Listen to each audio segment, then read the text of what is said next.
Many of us in this profession have lost a dear friend and confidant, and New England journalism has lost a class act. As a reporter and anchorman on radio and television, Arch McDonald worked at his craft for almost a half a century. His goals were to be accurate, fair, and concise, and he was rarely off target. Arch died on Friday after a short illness. He was 73.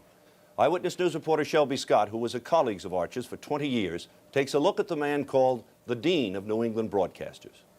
Arch McDonald, the Dean of New England Broadcasters, was known by those he reported on as a decent and fair man. He was a man who knew presidents but cared little for attention he received as one of the best-known faces in New England.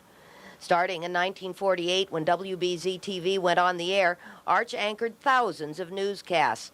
And on the street, he covered all the major stories, from the Cherry Hill prison riot to Richard Cardinal Cushing's visit to Ireland. Arch McDonald was there. His family and friends gathered this morning at St. Joseph's Church in Needham.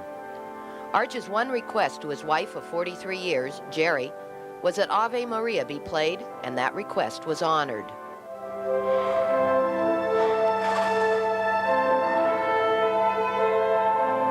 Father Daniel Toomey took note of the sign-off Arch always used: "For your hospitality, thank you."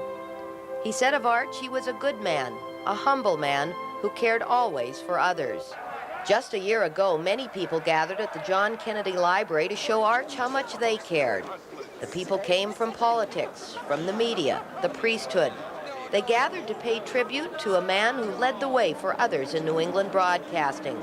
But being Arch, McDonald that night told Jack Williams this: I learned so much, too, from nearly everybody in this room.